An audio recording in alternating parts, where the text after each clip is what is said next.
ओह, ये भक्ति की कम जो श्वास उस श्वास से ये अजप्पा जाप कहलाता है। कहते इसका जाप करके तू अपना ये दहेज बना, यानी धन जोड़ ले, जो आगे लेकर जाना है, दहेज जो अपने पति के घर लेके जाना है। पहले कुरीति थी कि जो लड़की घना धन लेकर आती थी दहेज का, उसका आदर पूरा परिवार करता था। ऐसे हमारे हम भ्रमित थे, अज्ञानता थी। तो उसी दृष्टिकोण से ये कहा गया है कि जैसे अच्छा ज्यादा दहेज लाने वाली बहु पुत्र वधू अपने ससुराल में आदर सत्कार पाती है, ऐसे ही तू डट के भजन कर, घना दहेज बना ले सत्य अजप्पा जाप का। अजप्पा जाप जप के अपना दहेज बना लिए, अनहद बाजा बाजन लागे फिर खुशी बना लिए। ओह, जैसे लड़की का पता लग गया कि आज ब्याह है, लड़की की का आज विवाह है।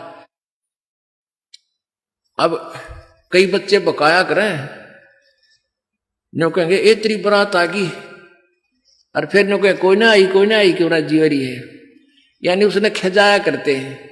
तो फिर वो लड़की सोच लेती है बांधन दे दे, भौंके जाएंगे। तो कहते हैं जब वो बाजा बाजन लाग जा, तब सोच लिए बात लवा लाग ली कि आगी बरात। तो कहते हैं आप भक्ति जब करोगे तो आपको ऑटोमेटिकली आपके ये ऊपर के, यहां से ऊपर के हिस्से में बहुत सी आवाजें, कई प्रकार की आवाजें आने लग जाएंगी। इसमें जो हमें आवाज सुनती हैं ये प्राथमिक भक्ति की लक्षण है, अंतिम नहीं है। हाँ, ये भी सुननी चाहिए, सुनेंगी, आपको अवश्य सुनेंगी, ना चाहते हुए भी सुनेंगी।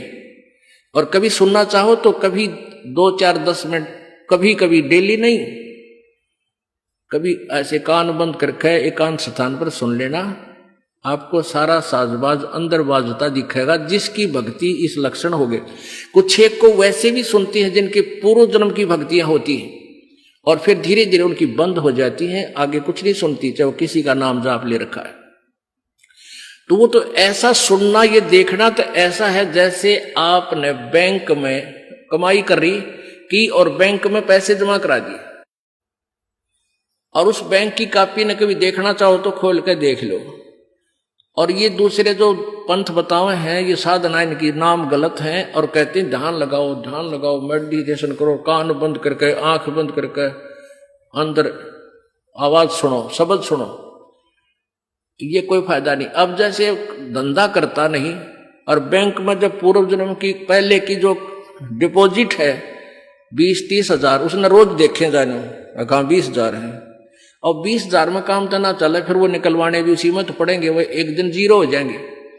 वो तो जैसे आपको ये आभास होंगे किसी भी वस्तु का, जैसे हम हमारी आंखों, आपकी जो भक्ति करते हैं उनकी आंखों के सामने बहुत सी चीजें ऐसे चलती दिखाई देंगी। कभी तो ऐसा आभास होगा जैसे कोई मक्खी आ गई, कोई मच्छर जा रहा है, या कोई ऐसी कोई लाइन सी दिखाई देती है। तो ये आपकी भक्ति की कमाई है, प्रतिफल आपको दिख रहा है। और कई एकादा क्या करे हमारे भक्त, एक बहन भगत भाई आया ने बोला जी मैंने तो आंख दिखा ली, मेरी तो आंखों में डिफेक्ट हो गया। वहां क्या हो गया कि आगे बेरानी काला काला दिखे जाए, नो देखूं जब भी दिखा, मन तक कई बार डर भी लग जाता है। और डॉक्टर का इसका ऑपरेशन करेंगे, रमा भले आदमी क्यों आंख फोड़वावे, ये तेरी भक्ति की कमाई दिखाई दे रही है, तेरी जो बैंक में जमा कराए हैं वो कॉपी में दिखे तेरे को, ये तो भगवान आत्मा ने दिखेंगे बेटा, जिनकी कमाई शुरुआत हो चुकी है। जेता अंजन आंजिए चश्मों में दिखंत, ने बोला सचमुच में, कहा सचमुच, फिर खुश हो गया रे तेरा गजब भैया। तो ये जो सामने दिखाई देते घबराना नहीं, बहुत से भ्रमित हो जाते हैं, क्योंकि बार बार ये दास नहीं बता पाता आपको। तो प्रत्येक सत्संग में आओगे तो कभी ना कभी हर पहलू पर विचार विमर्श दिया जाता है। तो घबराना नहीं है, ये आपकी आंखों के सामने कोई वस्तु दिखाई देगी, वो आप ही बताओगे, दास बताओगा तो तुम झूठ भी बोल दोगे। तो वो आपकी जितनी कमाई है वो अपने आप बढ़ती जा रही है, उसका लेवल बता रहा है। तो ऐसे अंदर आवाजें आएंगी, कई प्रकार की आएंगी, और उनमें से एक न्यारी आवाज आएगी, एक मुरली की आवाज आएगी, और वो मुरली वो आवाज जो है, जो इसमें पिंड में जो आएगी, वो यहीं तक की है, ये महास्वर्ग तक की है। और जो वास्तविक धुन, वास्तविक जो आवाज है, वो इस अंड और पिंड से पार है, वो सतलोक में है। वो वहां जाकर आपको वो बात बाहर सुनाई देगी। यानी इस शरीर से एक जब आत्मा भक्ति से परिपूर्ण हो जाती है तो इस शरीर से बाहर भी हो जाती है। तो उसको सुनने के लिए ऐसी स्थिति आ जाएगी अपने आप, जैसे आपका शरीर यहां बाहर खड़े हो गए, और फिर वो आवाज आपको उस सूक्ष्म शरीर के माध्यम से सीधा कनेक्शन उस सतलोक से हो जाता है। वो परले पार वाली मुरली आवाज, वो धुन, वो झनकार अलग से सुनाई देती है। फिर सेकंड के बाद आप उसी शरीर में होते, आपको पता भी नहीं कि मैं बाहर गया या अंदर ही था। वो बहुत बाद में जाके बहुत लेटेस्ट स्टेज पे ऐसा होगा। पर ऐसा हो या ना हो, आप जैसे दास बताओ, ये खुराक खाते रहो, रोग कटेगा, ये साधना करते रहो। तो क्या बताया है, जाप अजप्पा जप के अपना दहेज बना लिए, और ये अनहद बाजा बाजन लागे, फिर खुशी मना लिए। फिर मान लिए खान तेरी भक्ति चल पड़ी, निकट लागली बात आगे लेने, यानी बरात आगी। आवे बिरहा कबीर लेने, खुश होकर चालिए, और प्रेम की बारिश होने लागे, फिर मलमल नहा लिए। जैसे आपने कल सुना था, बिना प्रेम पावे नहीं चे करोड़ समाधि ला। होय होय, जैसे सूरज के आगे बदरा ऐसे कर्म छयारे, प्रेम की पवन करे चित मंजन झलके तेज नयारे। प्रेम की पवन, परमात्मा के प्रति इतना प्यार उमड़ उमड़ का आपके हृदय में रह के जरा सी बात मालिक की चले, आंखें भरे आऊं आपकी, कुछ दिन में ऐसी स्थिति आ जाएगी। तो ये प्रेम की पवन चलेगी। जैसे सूरज के आगे बादल होते हैं तो सूर्य का प्रकाश निष्क्रिय हो जाता है, और जब हवा तेज चलती है बादलों को इधर उधर फेंक देती है, तो सूर्य का प्रकाश जो का तो सामने चमक रहा होता है। ऐसे परमात्मा और अपने बीच में, आत्मा के बीच में पाप कर्मों का गरावा यानी बादल छाया हुआ है। इस प्रेम की यानी सब भक्ति जो क्रिया आपकी होंगी, दान करता आदमी को इतनी खुशी होती है, उस दिन कोई ठिकाना नहीं। और 10 रुपये चोरी कर ले, आत्मा खुश नहीं हो सकती, चाहे 20 लाख चोरी कर ले। और 10 रुपये, 20 रुपये, 1000 रुपये, 2000 रुपये आप दान करने की चेष्टा करते हो, पहले उमंग भर लेती है, और दान करे पाछो तो न्यारी खुशी होती है। तो ये तो क्या बताते हैं, ऐसे जो सब क्रियाएं आपसे कराई जा रही हैं, इनका उद्देश्य है कि आप में इतनी विनम्रता, इतना प्योर हार्टेड हो जाओ आप कि मालिक के प्रति जरा सी भी चर्चा चला, आँखों में पानी आने लग जा, गदगद हो जा। कहते हैं प्रेम की पवन करे चित मंजन, फिर झलके तेज नयारे। तो यहां क्या बताया कि प्रेम की बारिश होने लगे, फिर मलमल नहा लिए। यानी ये लक्षण बता रहे हैं, एक भक्त में रह रहकर ऐसे लक्षण आ जाएंगे। एक बुढ़ा आवे मेरे पास, नाम ले रखा उन्होंने साल भर से। वो कहता है जी मैं नाम जपन लागू, मैं रोने लग जाऊं, मेरा रोना बंद कर दिया। राम तो रोना शुरू करवावा तो बंद करवाना आवे, ये तेरे भाग जाग रे भले आदमी, नो कहना शर्म आवे, लोग नो कहीं अच्छा आदमी नाम लेने लगे तो माई लोग की सुनेगा, तुम्हारी सुनेगा, नो बता। तो इसे ओपन कर्मी प्राणी है, बुढ़ा आदमी 65 साल का होगा, भगवान का नाम मिल गया, पिछले संस्कार से ही होता सारा कुछ। और ईब नो का नाम लेने लग गो, मैं तो रोने लग जाऊं। अरे तेरा जी भी भगवान ये सब ने देसा रोना हमारे भगता ने, आँखें में पानी आवे, मालिक की चर्चा हो, ना द्वेष हो, ना राग उठे, ना कोई चोरी करने जी करे, ना कोई जारी करने जी करे, ना बुराई मन में आवे, ये ऐसा जो धुन लग जा। फिर कहते हैं सार शब्द का सुरमा गा लिए, जब पति न भावे।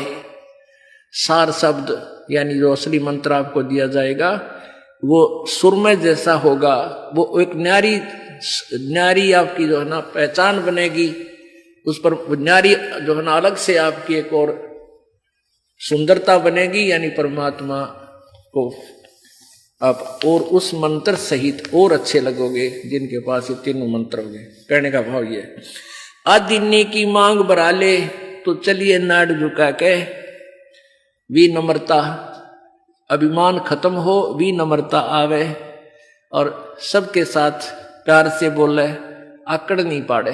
ये लक्षण हो जाने चाहिए आपके अंदर। आदिनी की मांग भरा ले, ये जो मांग आप सिंदूर डालते हैं, ये आदिनी तेरी मांग है। और चलिए नाड़ झुका के, यानी नम्रता से रहना, नाड़ झुका के चलना, नम्रता से पेश आना। और संत समागम बरात तेरी तन ले जावेगा ब्याह के। अब ये सत्संग रूपी बारात है, आत्मा को यहीं से श्रृंगारा जाता है, यहीं से इसको तैयार किया जाता है, ज्ञान सुनाया जाता है। तो ये परमात्मा, सत्संग में आने वाली आत्मा ही परमात्मा के पास जाएगी, यानी ये बारात वाले ही, बारात ही समझो उस मालिक की। संत समागम बरात तेरी तन ले जावेगा ब्याह के। सुरत नृत है डोली तेरी, सुरत और नृत ये आत्मा इनके साथ चलेगी। और बैठ सुन शिखर में जाकर, यानी सतलोक में जाकर बैठ जा। और मकर तार का खेल कांगना अलल ध्यान दचा के। अब कांगना खेलते हैं ना, जैसे यहाँ एक मोटा बांध जा, दूसरा मोटा बांध जा रहे नाड़ा, और कई गांठ ला दे, फिर नो कहेंगे वो देवर खोल लगा इसने, कांगना खेल लेंगे ना खुल जा, उबरण के फंड होया करना, लंबा चौड़ा सिस्टम। तो परमात्मा कहते हैं अब मकर तार का खेल कांगना, छूट ना जा आते हैं, छूट गया वो हार जाएगा। तो उस मकर तार का ऊपर से जब आत्मा यहां से चलेगी, परमात्मा कई तरीके से इसको, कहीं किसी स्थान पर किस तरीके से आपने जाना है, तो आप कई बार एक आध बार कभी ध्यान वैसे ही कुदरती लग जाता है, बैठ जाते हैं, कभी आंखें खुली है तो भी बंद हो जाती हैं।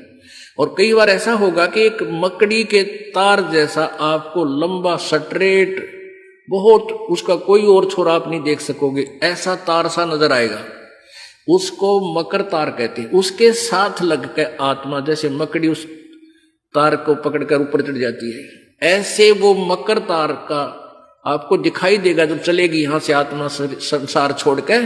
तो एक मकर तार का मार्ग आपको मिलेगा, उसके साथ चलना, उसको छोड़ना नहीं, तो उधर नहीं जाना, नहीं तो मार खा जाएगी।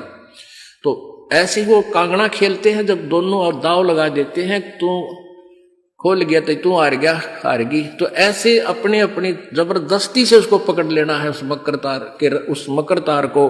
मकर तार माने मकड़ी का तार। ऐसा एक रास्ते में आपको ये गाइडलाइन होगी कि इसके साथ साथ चल, भ्रमित ना होना। सतलोक जाने के लिए वो कुछ समय, कुछ स्थान तक मकर तार है, उसके बाद फिर परमात्मा का अलग से मार्ग है। सुरत नृत्य है डोली तेरी, बैठ सुन शिखर में जाके, मकर तार का खेल कांगना अल्लल ध्यान दचा के। ओए होए, एक एक वाणी का आधा हिस्सा भी इतना जबरदस्त भर रखा भगवान ने। तो अब आप यहां आए हो, अलल पक्षी की तरह ध्यान रहे। एक पल भी वो पक्षी का बच्चा अपने माता पिता को नहीं बोलता कि मैं यहाँ का नहीं हूं, मेरे तो ऊपर है माता पिता, और जब मैं यहां से जब जाने जोगा हो जाऊंगा, 1 मिनट में चल पड़ूंगा। तो आप उस अलल पक्षी के बच्चे की तरह यहां अब तैयार हो, अच्छी खुराक खाओ राम नाम की, और मजबूत हो जाओ, और चलते समय इस राम नाम की कमाई लेकर ऊपर चलेंगे। अब कहते हैं अलल ध्यान दचा के, वो पक्षी का बच्चा एक पल भी वो यहां रह ही नहीं सकता। उसको ये पता होता है, कॉमन सेंस होती है कुदरती, कि मेरे माता पिता वहां है, जिस दिन मैं यहां से जाने योग्य हो जाऊंगा, एक पल नहीं रहूं यहां पर। तो ऐसे आपने ये हर दिन उस सतलोक में जाने का अलल पक्षी की तरह यू ध्यान लगा के वो जचा के रखनी है, इसको भूल नहीं पड़ने देना।